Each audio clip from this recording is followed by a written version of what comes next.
Bismillahirrahmanirrahim. Assalamualaikum warahmatullahi wabarakatuh. Kami dari kelompok pengolahan limbah, yaitu kelompok 6 ya, dengan anggota Rizka, Namira, Sidik, Ajeng, Misbah, dan Roni.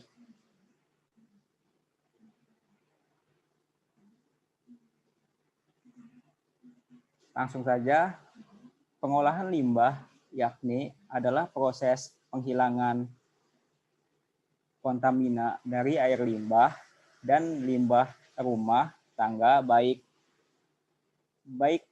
limpasan maupun domestik. Hal ini meliputi proses fisika, kimia, dan biologi untuk menghilangkan kontaminan fisik, kimia, dan biologis. Tujuannya adalah untuk menghasilkan aliran limbah atau efluen yang telah diolah dan limbah padat atau lumpur yang cocok untuk pembuangan atau penggunaan kembali terhadap lingkungan. Bahan ini sering secara tidak sengaja terkontaminasi dengan banyak racun senyawa organik dan anorganik.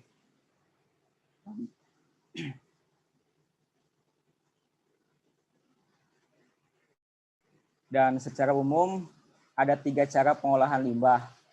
Poin 1 yaitu secara fisik, secara biologis, dan secara kimiawi.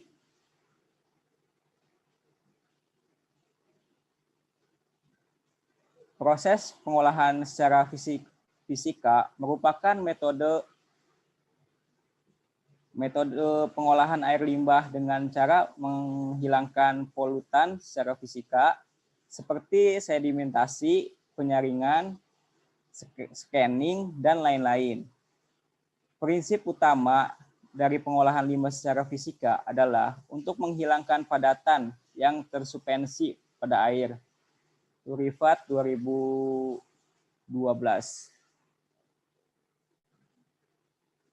Oke, lanjut.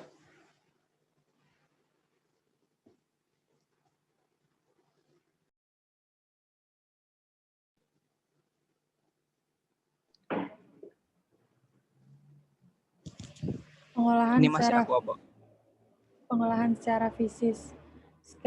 Screening merupakan unit operasi yang diaplikasikan pada awal pengolahan air limbah. Tujuan dari screening ini adalah untuk pemisahan material berukuran besar seperti kertas, plastik, kayu, kulit udang, sisik ikan, dan sebagainya.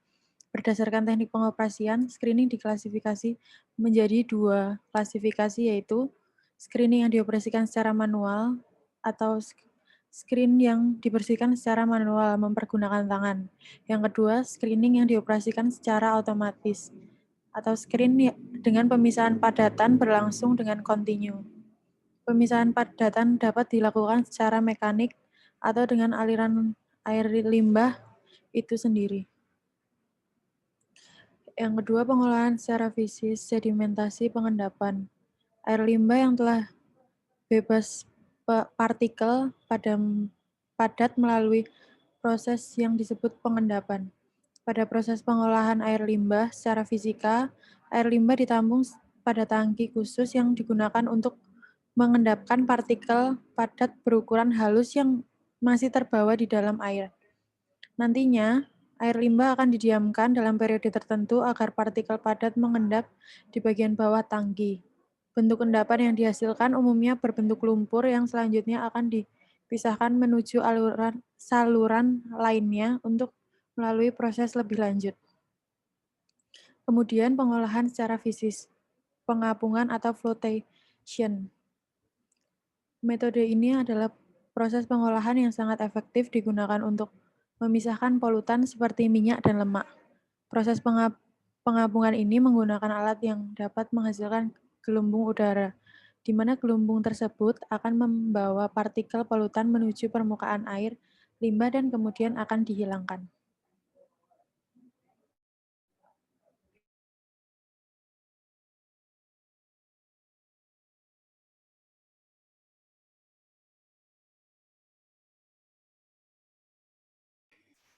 Yang selanjutnya ada pengolahan secara biologis.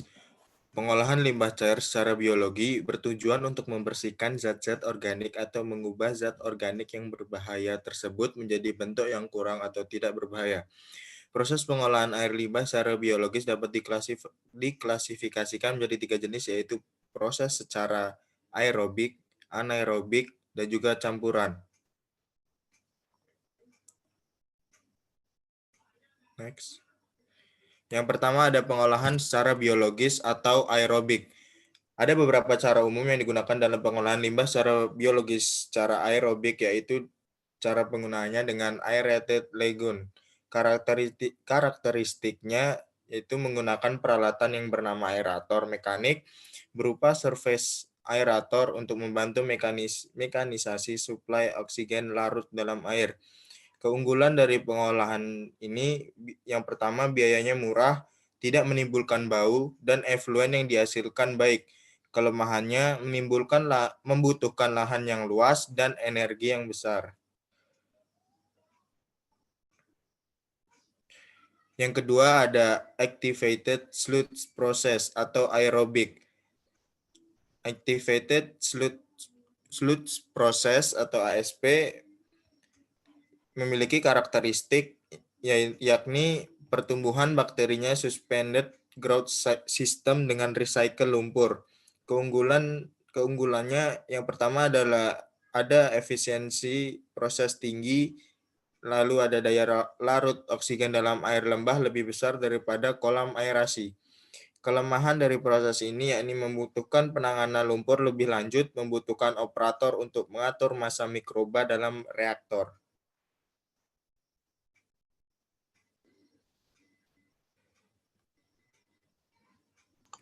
Ya, selanjutnya yaitu extended aeration aerobik, di mana extended aeration ini memiliki karakteristik sebagai berikut, yaitu tidak memerlukan bak pengendap awal dan merupakan pengembangan dari ASP.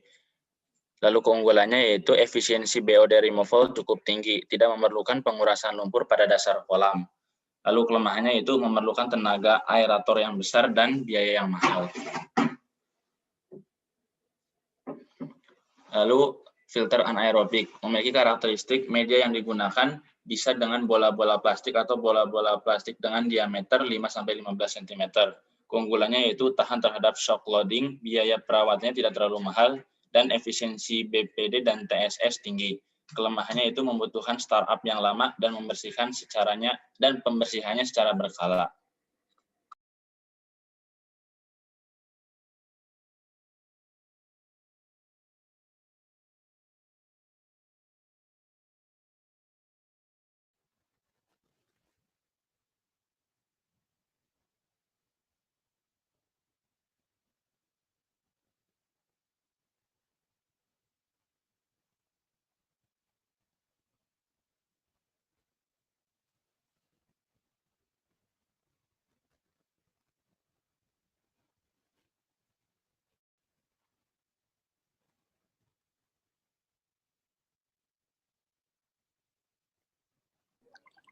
Selanjutnya, anaerobic buffet reactor. Karakteristik pengolahan suspended ground yang memanfaatkan sekat baffle dalam pengadukan yang bertujuan agar terjadi kontak antar air limbah dengan biomasa. Keunggulannya, efisiensi removal yang baik. Kelemahannya, reduksi bakteri patogen masih rendah dan masih perlu pengolahan lanjut untuk efluen.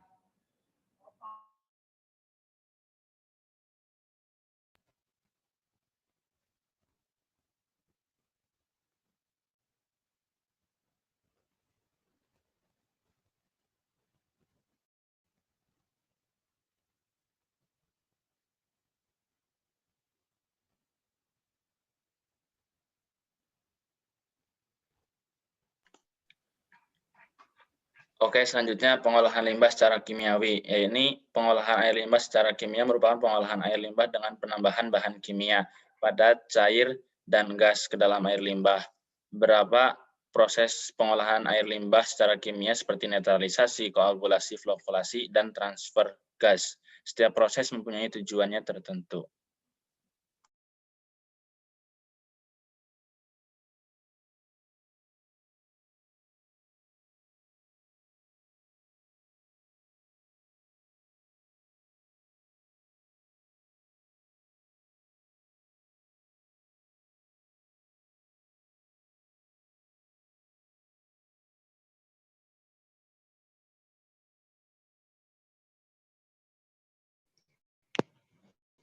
Selanjutnya, pengolahan limbah secara kimiawi.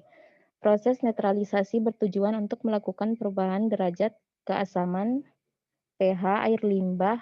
Proses ini dilakukan pada awal proses pengkondisian air limbah sebelum dilakukan proses lanjutan atau pada akhir proses sebelum air limbah dibuang ke lingkungan dalam rangka memenuhi standar baku mutu air limbah yaitu pH 6-9. Beberapa air limbah memiliki derajat keasaman pH asam dan basa. Dalam proses netralisasi diharapkan pH air limbah menjadi netral atau berkisar 6-9. Contoh reaksi yang terjadi pada proses netralisasi. YOH plus HX menjadi XY plus H2O. Next. Pengolahan limbah secara kimiawi. Koagulasi dan flokulasi merupakan proses pengolahan air dan air limbah secara kimia, yaitu dengan penambahan bahan kimia ke dalam air limbah. Air limbah pada umumnya mengandung padatan tersuspensi partikel koloid berukuran kurang dari 1 mikron. Bahan terlarut berukuran kurang dari nanometer.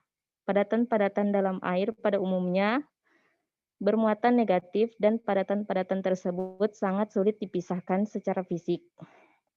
Sedimentasi dan filtrasi dengan media padat dan dapat dilakukan secara kimia melalui proses koagulasi flokulasi. Contoh reaksi yang terjadi pada penambahan koagulan ke dalam air atau air limbah seperti reaksi-reaksi berikut.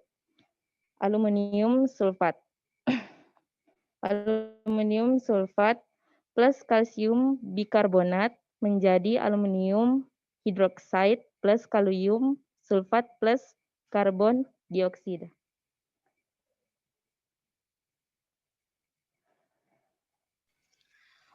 Flokulasi merupakan suatu peristiwa penggabungan partikel-partikel yang telah mengalami proses destabilasi atau koagulasi dengan penambahan bahan kimia flokulan sehingga terbentuk partikel dengan ukuran lebih besar yang mudah untuk diendapkan. Mekanisme flokulasi seperti terlihat dalam gambar berikut ini. Next.